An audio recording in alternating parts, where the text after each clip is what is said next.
Magnus Carlsen has just revealed a super simple way to counter the fried liver attack, and he actually got a winning position against a strong GM in just 10 moves, so let's have a look.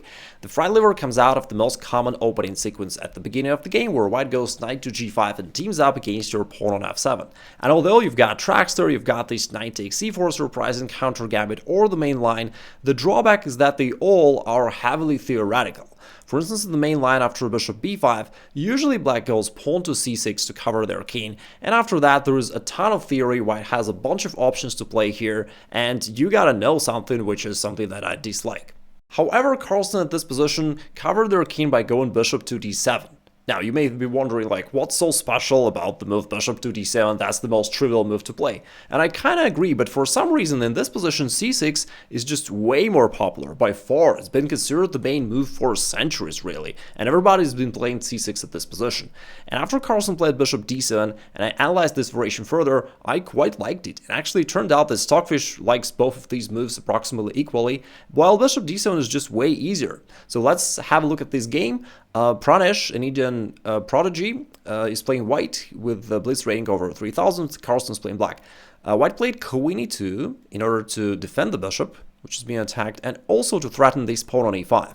And Carlsen played bishop e7 just to develop and also to cover the king, so that queen takes e5 comes without a check. And right now the queen also needs to maintain the guard of the bishop, so white cannot so easily grab the pawn.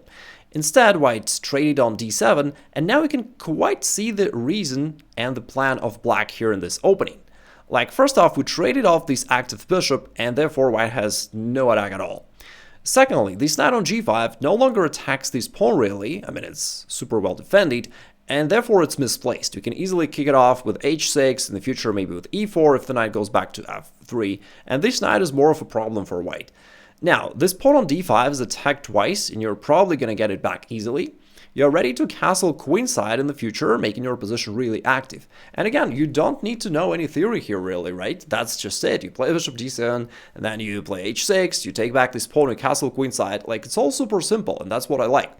Now, in this position, in the game, Pranesh played knight to c3 here, which is obviously makes sense, a developing move.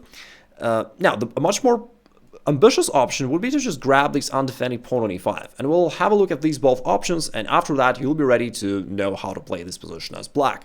Knight c3 has been played, black took the pawn on d5, and after this exchange on d5 there is actually something remarkable. 10 moves in the game, and black is already much better. In fact, white's in trouble. Because from here, the queen attacks this undefended pawn on g2, plus our bishop from e7 attacks this knight on g5, and it's actually a common theme across all these variations that this knight on g5 is misplaced, and quite often black gains tempos by attacking this knight. Moreover, it's not easy for this knight to go back, because if the knight goes back, you can keep pushing, and the knight still has no squares to go to, because you control these squares, and therefore, like, white has to go all the way back to g1, which is, like, very passive and very bad.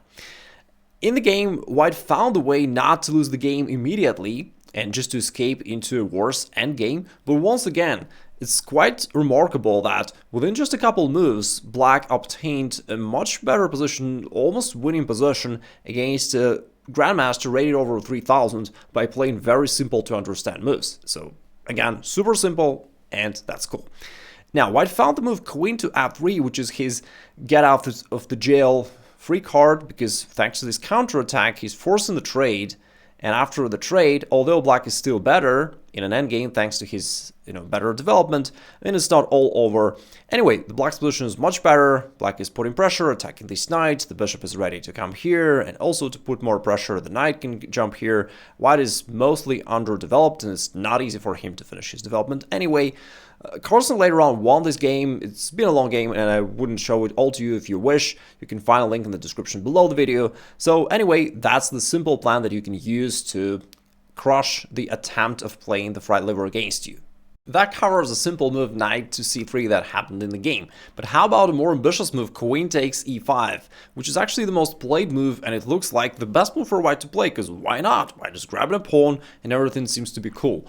However, these lines are so tricky and so advantageous for you that I mean, I really wish you have this position in your practical games. Now here's what you do. You grab this pawn on d5 with your knight.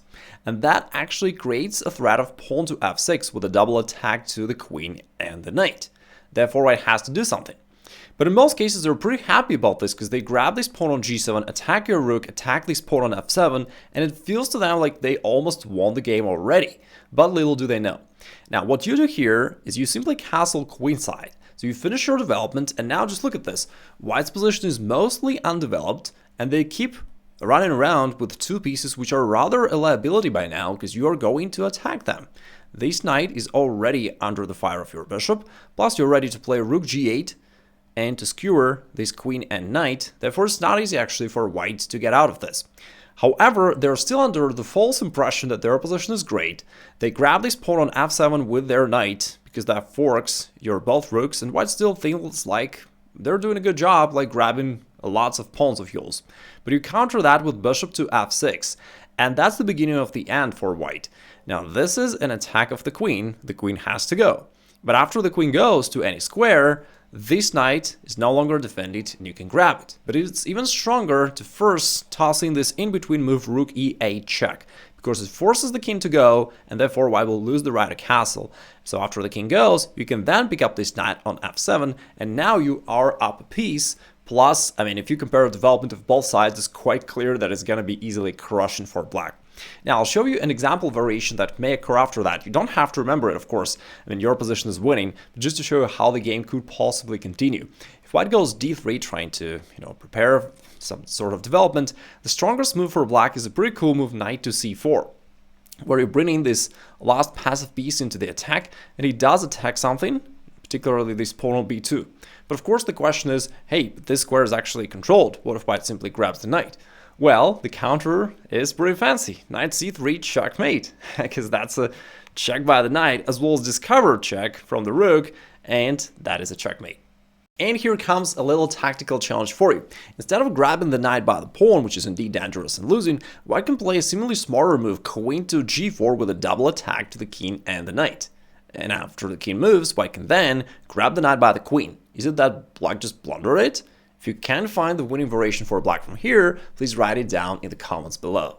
Besides that, recently I started recording YouTube shorts, which are short under 1 minute YouTube videos, and you can click on the Remote Chess Academy tag so that you go to the homepage of our channel and then go to the Shorts tab so that you can access these videos. And it's maybe a useful way to quickly brush up to your chess knowledge and learn a useful chess opening trick or a useful chess rule within just 1 minute. So thank you very much, take care.